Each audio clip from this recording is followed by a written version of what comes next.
오늘 본문 145편도 역시 다윗이 하나님 앞에 고백하며 간절히 찬송하고 기도로 올려드렸던 내용의 말씀입니다. 그런데 그가 하나님을 어떤 분이실까 생각을 해보았죠.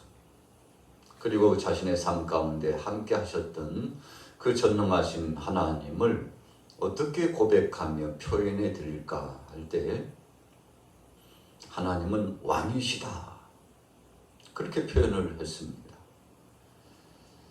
자, 왜 그렇게 표현을 했을까요?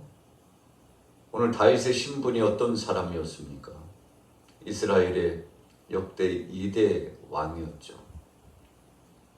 사실 하나님께서는 신정 정치를 원하셨습니다. 왕을 두는 것을 기뻐하지 않으셨습니다. 그 이유가 무엇이었을까요? 왕을 두게 되면 왕 때문에 백성들이 고통을 당하고 불의가 성행하고 또 왕 때문에 하나님 영광도 가려지고 적지 않게 나라가 피폐해지고 소란스러워지고 또 왕위를 얻고자 혈투가 진행되고 어수선한 나라가 계속 진행될 수 있다는 사실을 하나님은 알고 계셨고, 백성들이 왕을 원했으나 하나님께서는 기뻐하지 않으셨음을 우리가 기억합니다. 역사적으로 올라가 보면 신정정치가 계속 이루어졌습니다. 신정정치라는 것은 하나님께서 만왕의 왕이 되시고 주관자가 되시고 주권자가 되시는 거죠. 그러나 백성들이, 이방인들이 살아가는 그 삶의 역사의 과정을 보면서 우리에게도 왕을 좀 주소서, 왕을 주소서 그랬습니다. 우리 영적으로 보면 왕을 달라는 것은 하나님을 외면하고 하나님을 떠나겠다는 말이었습니다. 왕을 달라는 것은 하나님의 지배하심과 주관하심을 떠나 멀리 떠나서 내 마음대로 우리 마음대로 세상의 풍속을 쫓아서 살겠다고 하는 타락의 진상의 시초였습니다. 하나님께서 기뻐하실 리가 없죠. 여러분, 우리 인생들이 편안하고 안락하고 행복하게 살기를 소원하고 하나님 없이도 살 수 있다라고 생각을 합니다. 그러나 그것은 우리 인생들의 오판이었죠. 사람들이 좋은 것을 추구하고 행복과 낙원의 역사를 소원했지만 그것을 향하여 쫓아나갔지만 마치 신기루를 보듯이 손에 잡히지 않는 것을, 아무런 역사도 이룰 수 없는 것을 바라보고 쫓아나가는 것과 같은 것이었죠.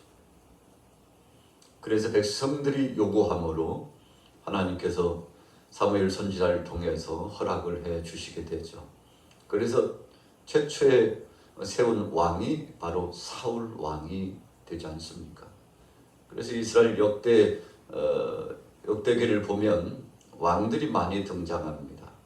초대 왕이 사울 왕이고 두 번째 왕이 오늘 본문의 다윗 왕입니다. 세 번째는 솔로몬입니다. 그리고 솔로몬이 우상 숭배를 함으로 말미암아 하나님의 뜻을 거스리고 불순종해서 참 하나같이 되어서 평화롭고 복된 나라가 결국엔 둘로 갈라집니다. 남쪽은 르호보암으로, 그래서 남유다가 약 20대 왕이 진행되면서 결국은 남북이 갈라지죠. 북쪽은 여로보암을 중심으로 해서 약 19대 왕이 진행되면서 나라가 이루어집니다만 북쪽이 남쪽보다 약 136년 먼저 멸망함을 당하고 이제 마지막 그래도 기대감이 있는 남유다마저도 결국은 멸망을 당하게 되죠. 왕정 정치라는 것이 바로 그런 것이었습니다. 하나님 앞에 영광 돌리지 못하고 왕들은 백성들을 살피고 하나님 앞에 부복하여 하나님의 뜻을 좇아서 왕이라는 것이 하나님이 세워주셨음으로 말미암아 하나님이 불러주셨음으로 말미암아 존재한다는 사실을 알지 못하고 배은망덕하고 오만불손하고 교만방자히 행하였던 것이죠. 그래서 왕이 우상화가 되어졌습니다. 왕 자신이 신처럼 되고자 했던 것이죠. 그래서 여러분 절대적인 군주제 중심으로 가다 보니까 백성들이 얼마나 힘이 들었겠습니까? 바로 왕을 세운 것 때문에 나타났던 폐단이죠. 그런데 오늘 본문 말씀에 보면 다윗은 그 여러 왕들 중에도 열왕기의 그 많은 왕들 중에도 사실은 최고의 왕입니다. 왜 최고의 왕입니까? 첫째로는 하나님이 자신을 세워주셨음을 그가 알았죠. 그리고 겸손한 사람이었습니다. 하나님을 두려워할 줄 아는 그런 왕이었습니다. 늘 두렵고 떨림으로 자기 자신을 성찰하고 되돌아봤던 그런 왕입니다. 물론 다윗도 약점이 있고 실수가 많았던 사람이죠. 단점이 있었던 사람입니다. 그러나 그때마다 실수하고 넘어질 때마다 그는 하나님 앞에 엎드려서 부르짖어 기도하고 철저하게 자기 자신의 죄가를 회개했죠. 하나님, 나 같은 것이 하나님께로부터 왕으로 세움을 받았으나 하나님의 뜻을 거스리고 불순종했습니다. 얼마나 그가 깊이 하나님 앞에 회개했는가 하면 눈물을 흘리되 회개의 눈물을 흘려서 침상이 띄워질 만큼, 요가 적셔질 만큼 하나님 앞에 철저하게 회개하고 그가 자기 자신을 되돌아봤다는 것을 시편의 말씀을 통해서 고백하고 있지 않습니까? 여러분, 그래서 하나님께서 이 세 아들 다윗을 만나니 내 마음에 합한 사람이라고까지 칭찬을 해 주었습니다. 바로 그런 하나님의 칭찬받는 왕, 하나님 앞에 영광 돌리는 왕 중에서도 정말 빼어난 성업을 이루었던 다윗 왕, 그가 하나님 앞에 서고 보니까 자신의 왕위를 내려놨습니다. 여러분, 그래서 하나님께서 다윗을 기뻐하셨던 거죠. 오늘 1절 말씀 보세요. 자, 1절과 2절 같이 한번 읽어보겠습니다. 시작. 왕이신 나의 하나님이여, 내가 주를 높이고 영원히 주의 이름을 송축하리이다. 내가 날마다 주를 송축하며 영원히 주의 이름을 송축하리이다. 여러분, 우리가 찬양에서 참 유명한 찬양, 바로 그 찬양 아닙니까? 왕이신 나의 하나님이여, 내가 주님을 찬양하고 경배합니다. 영원히 주의 이름을 송축하겠습니다. 여러분, 그렇게 찬양을 올려드리는데 우리가 예배에서 입문 찬양으로 많이 하죠. 예배 시작 전에 하거나 예배 초입에 많이 찬양을 올려드립니다. 다윗이 하나님 앞에 고백했던 원론적인 고백을 기초 삼아서 그 찬양을 작시하고 작곡한 것이거든요. 자기가 왕이지만 왕의 자리를 내려놨습니다. 왕의 권위도 내려놨습니다. 위엄도 내려놨습니다. 그가 행할 수 있는 권리도 내려놓았습니다. 왜 내려놨습니까? 하나님 앞에서는 부질없는 것이라는 거죠. 하나님 앞에서는 지극히 작고 작은 것에 불과하다는 것입니다. 그 권세며 명예며 그에게 허락됐던 물질이며 또 그가 활용할 수 있는 여러 가지 범주의 일도 하나님 앞에서 겸손히 내려놓고, 하나님, 저는 왕이 아닙니다. 하나님이 왕이시죠. 하나님이 왕이시죠. 여러분, 이런 위대한 고백을 했던 것입니다. 우리 신앙인들이 성숙한 신앙인이 누굴까 생각할 때에 자기 권위를, 자기가 행사할 수 있는 자기 권위를 내려놓을 줄 아는 사람이 위대한 신앙인, 정말 진솔한 믿음의 사람이라고 그렇습니다. 분명히 자신의 권한이에요. 자기가 주장할 수 있어요. 자기가 누릴 수 있어요. 그럼에도 불구하고 누릴 수 있는 것, 자기가 소유할 수 있는 것들을 하나님 앞에 내놓는 거죠. 하나님, 이것은 제 것이 아닙니다. 하나님이 주신 것이지만 잠깐 하나님의 것을 제게 빌려주셔서 위탁받는 그런 심정으로 살아가도록 하셨는데 하나님께 다시 되돌려 놓습니다. 여러분, 그래서 우리가 예배당에 나오면 모든 사람들이 하나님 앞에서 평등합니다. 대통령도 장관도 또 군대 대장도 뭐 누구를 막론하고 세상에서는 뭐 이랬네 저랬네 해도 하나님 앞에 나오면 모든 계급장을 다 떼어놓아요. 그래서 겸허히 하나님 앞에 예배자로서 자기의 중심을 헌신하는 자로서 고백하면서 주님 앞에 나와 엎드려 경배하죠. 다윗이 그랬다는 것입니다. 전능하신 하나님 앞에 오직 주님만이 찬송과 경배를 받으실 분으로 영광을 돌렸습니다. 왜 그렇게 했을까요? 이유가 뭘까요? 자, 오늘 본문에 소개되고 있죠. 자, 3절에 보십시오. 하나님은 위대하시다고 했습니다. 그분의 위대하심은 측량할 수 없다고 했어요. 4절에는 주께서 행하신 일을 크게 찬양한다고 했습니다. 주님의 능하신 일이라고 했어요. 여러분, 우리는 일을 진행하다가 때로는 이거 큰일 났네, 일을 그르치게 생겼네, 잘못했네, 이쪽 방향이 아닌데, 이렇게 하는 것이 아닌데, 시작이 잘못됐어요. 우리가 옷을 입을 때 첫 단추를 잘 꿰야죠. 단추가 있는 옷은 첫 단추가 잘못되면 아무리 그 후차에 단추를 잘 꿰어 나가도 마지막에는요, 이 마침표가 찍어지질 않아요. 옷을 입었지만 엉성하게 비틀비틀 입어져 가지고 맵시도 살아나지 않고 폼새도 나지 않습니다. 어떻게 해야 됩니까? 다시 단추를 다 풀러야죠. 처음부터 다시 해야 됩니다. 여러분, 우리가 옷을 잠그게 되면요, 처음에 시작이 잘못되면 절대 올라가지 않습니다.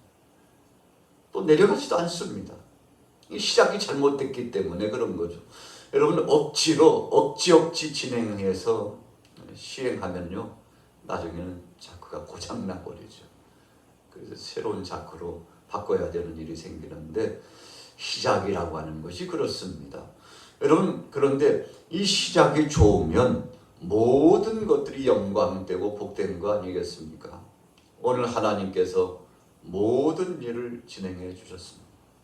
우리는 실수가 많고 약한 단점이 투성이지만, 죄 많은 인생이지만, 하나님 앞에서 이 모든 것을 내려놓고 하나님, 나는 약합니다, 나는 부족합니다 하지만, 그러나 만왕의 왕 되신 하나님은 그 위엄이며 그 행하신 일이며 한 번도 실언하지 않고 실수하지 않고 하나님은 배반치 않으시고 여전히 우리 편에 함께하고 계셨는데, 여러분, 다윗이 그 하나님의 그 영광스러움과 그분의 위엄 앞에 압도된 겁니다. 하나님, 제가 70여 년 동안 하나님 앞에 부름받고 인생 여정을 살아왔사온데 참 돌이켜보니까 실수투성이요, 문제투성, 허물투성이요, 하나님 부끄럽습니다요. 하나님, 내 삶이 부끄럽습니다.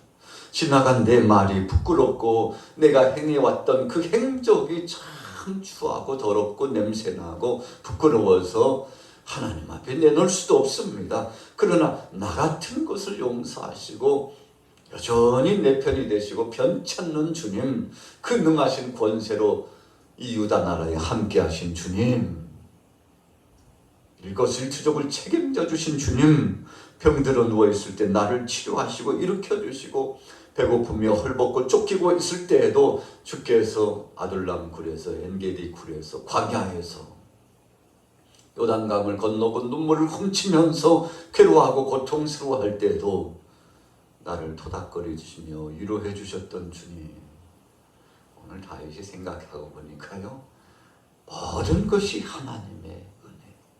그래서 자신의 왕복을 벗었어요. 하나님, 제가 왕이라니. 하나님이 왕이시죠.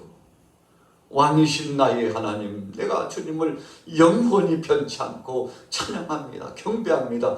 영광을 받으시옵소서. 여러분, 이렇게 하나님을 노래하고 찬양했는데 하나님이 자신의 찬양과 경배와 예배를 받고 있다는 사실이 느껴져요. 여러분, 우리가 예배할 때 이 예배를 하나님이 받고 계시다는 것이 느껴집니까? 오늘 새벽에 나오신 여러분들, 주님 앞에 영광 돌리며 예배하고 찬양하고 경배하고 있는데 이것을 하나님이 흠양하고 계시다는 것이 영적으로 느껴지고 마음속에 정말 뿌듯하고 감격스럽고 평화가 찾아오고 하나님이 이로부터 내려주신 능력이 내 속에 충만히 임하고 있는 것들이 실감납니까? 여러분, 그렇다면 여러분들은 행복한 예배자입니다. 행복한 예배자. 오늘 시편 기자 다윗은 그 놀라운 주님의 은혜를 만끽하고 있었습니다. 너무 감사한 거죠. 자, 보세요. 자, 4절 5절 읽습니다. 4절 시작. 대대로 주께서 행하시는 일을 크게 찬양하며 주의 능한 일을 선포하리로다. 주의 존귀하고 영광스러운 영과 주의 기이한 일들을 나는 작은 소리로 읊조리리이다. 다윗은 묵상하기를 굉장히 좋아하는 사람이었습니다. 오늘 본문에 보면 5절 후미에 읊조리리이다 그랬어요. 중얼거리면서 너무 감사해서 그냥 입술 통해서 찬양할 때도 나오고 기도할 때도 나오고 평시에도 술술술 나와요. 뭐가 나옵니까? 하나님의 은혜가 얼마나 감사한지, 그분이 해주셨던 것들이 중얼중얼 흥얼거리면서 저절로 노랫말로 나오고 고백으로 나옵니다. 너무 감사한 거죠. 여러분, 취한 겁니다. 하나님의 은혜에 취한 거죠. 그래서 이 속에 하나님의 것으로 그 은혜로 가득 찼기 때문에 그냥 툭 건드리면 줄줄줄 흘러 새나올 만큼 그렇게 되었다는 것을 의미합니다. 7절에 보세요. 그들이 주의 크신 은혜를 기념하여 말하며 주의 의를 노래합니다. 다윗 자신뿐만 아니라 주님의 은혜를 받은 모든 사람들이 찬양하고 경배하는 거죠. 하나님의 백성들이 애굽에서 나와서 출애굽할 때 보세요. 처음 이제 막 출발했는데 람셋에서 그 홍해가 앞에서 사면초가 위기에 봉착했습니다. 우리는 죽었구나 했는데 하나님께서 지도자 모세를 통해서 홍해 물길을 열어주셨어요. 홍해를 건넜습니다. 뒤따라오던 애굽의 모든 철병거들, 군사들은 다 홍해에 수장되어서 죽었습니다. 건너고 보니까 얼마나 감격스럽고 감사한지 모세와 미리암과 백성들이 소고를 치면서 손을 높이 들고 하나님 앞에 찬송을 합니다. 여러분, 출애굽기 말씀해 보세요. 홍해를 건넌 다음에 저들이 찬양하고 경배하는데 여러분, 출애굽기 14장 15장을 쫙 넘어가다 보면 찬송하고 경배하고 감사하는 저들의 모습이 등장하지 않습니까? 너무나 감격스러운 거예요. 주님의 은혜를 기념하며 요단강을 건너고도 12돌을 취했습니다. 그리고는 돌비를 세워놓고 거기다 기록을 해놨죠. 여기까지 인도하신 하나님 아버지, 에베네셀의 그 하나님. 그래서 너희 후손들이 왜 이것을 세워놓냐고 말하면 하나님께서 여기까지 우리를 인도하셨다고 간증하고 고백하고 그 후세대들에게 가르치라. 여러분, 하나님께서 말씀하셨죠. 예수님께서 십자가상에 고난당하시고 죽으실 일에 대해서 기념하라고 했습니다. 그래서 예수님께서 마지막 날 죽기 전날 밤 성만찬을 진행하시고 제자들에게 떡을 떼어주시고 잔을 주시면서 내가 찢기는 고통당하는 살이다, 내가 흘리는 피다, 하나님 나라에서 나와 함께 이 자리를 갖기까지 이것을 기념하고 반드시 기억하라. 여러분, 그래서 사랑하는 제자들이 주님의 그 은혜를 기억하고 감사하게 된 것이 바로 성찬입니다. 성찬의 의미는 주님의 은혜에 감사하고 기억하는 거죠. 오늘 다윗이 주님 앞에 10절에 보니까 주께서 지으신 모든 것들이 주께 감사하다 그랬어요. 여러분, 그래서 그 은혜에 감사하고 기념하고, 그래서 13절에 말씀하는 것처럼 주의 나라는 영원하고, 다윗이 행세하며 진행했던 그 나라는 불완전했어요. 수시로 쿠데타가 일어나고 시샘하고 그리고는 배반과 모반의 역사가 나타날 뿐만 아니라 백성들이 평화로운 것 같지만 고통스러운 삶을 살아갔죠. 완전한 것 같지만 불완전했습니다. 그러나 주님의 나라는 영원하고 완전한 것임을 고백하고 있죠. 하나님은 넘어지는 자를 일으켜 주셨다고 14절에 말씀하고 있습니다. 18절에는 하나님 앞에 진실한 믿음으로 간구하는 자들에게 응답하신다고 했습니다. 19절에는 주님을 경외하는 자를 하나님은 절대 외면치 않으시고 그들과 함께 주신다고 했죠. 여러분들이요, 오늘 20절을 보면서 결론을 짓습니다. 같이 읽어보겠습니다. 20절 시작. 여호와께서 자기를 사랑하는 자들은 다 보호하시고 악인들은 다 멸하시리로다. 그렇습니다. 여러분, 우리가 하나님을 사랑하기 전에 먼저 그분이 나를 사랑해 주셨죠. 이것이 진정한 신앙 고백입니다. 하나님이 먼저 해 주셨어요. 여러분, 세상 종교는요 그렇잖아요. 우리 인생들이 만들어 나가는 것입니다. 그러나 오늘 우리가 믿는 이 기독교 신앙은 하나님을 향하여 나온 이 믿음은 하나님이 먼저 찾아오셔서 우리를 긍휼히 여겨주셨습니다. 그래서 주님의 사랑을 기억하고 그 사랑에 감사하고 그 은혜에 감복하고 그분의 기이한 역사를 기념하고 영광을 돌리고 그분을 예배하는 것이 바로 신앙의 표본이죠. 오늘 여러분들 오늘 하루를 살아가시면서 오늘 145편의 말씀처럼 왕이신 나의 하나님이여, 다윗처럼요 하나님만이 왕이십니다. 주님 영광을 받으시옵소서.